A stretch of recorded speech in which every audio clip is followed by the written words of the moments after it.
What's going on, guys? I just finished my morning workout and I wanted to make a quick video on how you should be lifting if you have scoliosis. So I have my laptop here. I'm just going to reference it every now and then just to make sure I hit all my points that I want to hit. So when you're growing up and you really want to get into the gym and start lifting weights, you're always looking at people who are already in the gym, what they're doing. You're listening to some of your friends, what they're telling you to do. You're idolizing some people on YouTube, on Instagram, and all these different social medias. And I always knew that the way I had to lift was different, and I did a lot of research into how I should be lifting because I have scoliosis. So I never really found a definite answer on how I should lift. And although I was idolizing people like Christian Guzman, Steve Cook, Mike Thurston, and a few others, I knew that circumstances definitely matter in the way that you train, and I always neglected that when I was younger, and that's what led me down such a bad path and so many injuries and really set me back pretty far.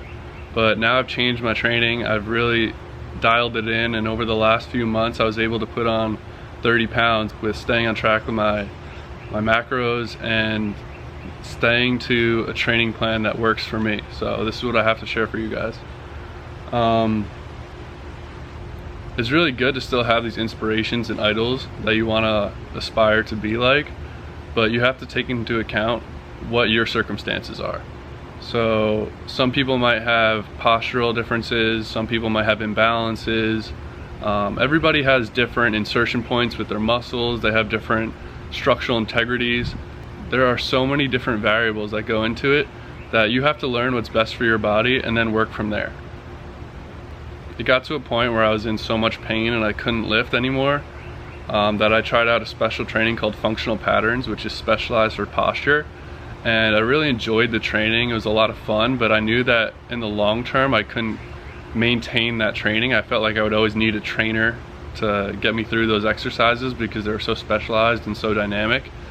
And it wasn't the training that I wanted to do. I wanted to go pump some weight. I wanted to pump some iron, really put on some like muscle, you know? And I think that the way I perceived the other training, functional patterns, it was more just a mobility and dynamic movement and really being in touch with your body, and I kind of shied away from that, which now I've actually adapted my training to reflect more of that while still being able to put on the muscle. And it all comes down to switching to unilateral training. That's exactly what I switched my training to. It's working one leg at a time, one arm at a time, one body part at a time, unilateral training. That is the answer if you have scoliosis.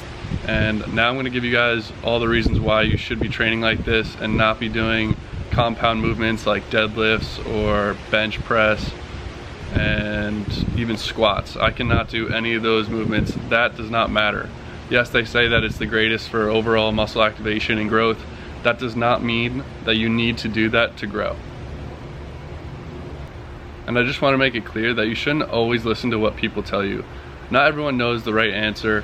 I might be wrong in cases, other people might be wrong in cases. You have to do the research, experiment on your own to really find the true answer. People do make mistakes and they're not always right. I was told that I should never lift a weight again in my life, and that just drove me so much more to figure it out and see what would work for me. And I eventually was able to do that, and I put on 30 pounds in 5 or 6 months. And I would have never gotten to that if somebody didn't tell me that I should never lift a weight again. So one of the biggest things with training unilaterally is that you can correct muscle imbalances. So if one side of your body is working a lot more than the other, if you're working one side at a time, over time they're gonna balance out instead of being like kind of lopsided, you know? So you always wanna start off with your weaker side first and gain that strength, and then match the same amount of reps, same amount of weight, same amount of duration, volume, whatever it is, to that. You never want to do more because then you're always going to be off balance, you're always going to be uneven. Always start with the weaker side and then match it, and then eventually you will come in balance with your body.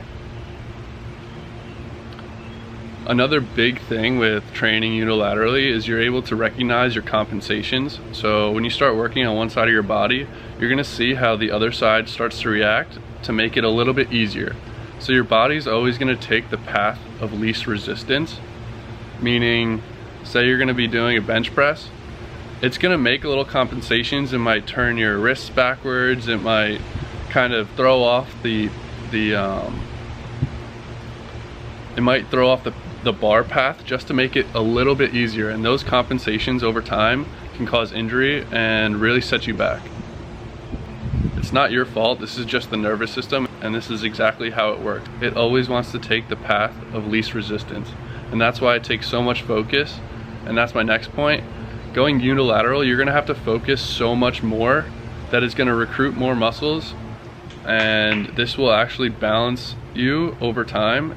It's gonna especially recruit a lot of your core muscles for everything that you do. It's gonna balance out your core. And it's also very good if you need to rehab muscles, because say you're using bilateral movements and one side is always dominating, it will always do more work than the other side. Unless you're consciously really squeezing one side a lot harder, then still putting all that extra focus in one side just to try to make it feel better or make it feel balanced during that one rep is actually throwing off your nervous system and how your brain is working. So it's way better to do one side at a time and equal them out. So this is also good for rehab, and on top of that, it also reduces the possibilities of overtraining and injury, because say you're working both sides again, one side is weaker, right? You're doing bilateral, all of a sudden you get to 10 reps and all of a sudden you're like, oh man, like this is really like, I'm kind of burning out here. You might still be able to get some reps because this side is doing so much more. So it's overtraining this one even more and weakening this because this is still not gaining strength.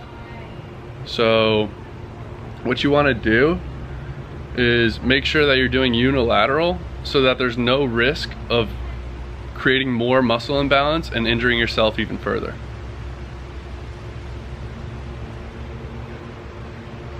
Another good thing with unilateral, it's actually better for your joints because you're using lighter weights. So you're not putting as much pressure on your joints. So over time, that's also going to be another benefit for you. And just another point, in the world of athletics, most sports actually involve unilateral movements. And that's why if we look at things like powerlifting, those types of people are a lot more rigid and stiff because of the movements that they're doing.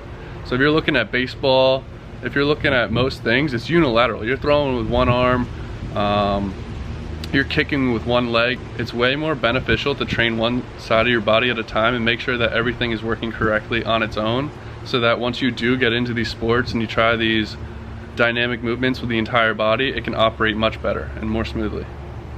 So again, I encourage you guys to give unilateral training a try. I'm not saying that you have to do it all the time. You could still try other things, but definitely just give it a try. I want you guys to see how much more focused it is, what benefits it may provide you, how you feel doing it. It's just a switch up, it's a change, and it could even progress you even if you've never used it or you don't need to use it. But if you do implement it, you will learn things, you will experience, you will grow, and I highly recommend it, so give it a try.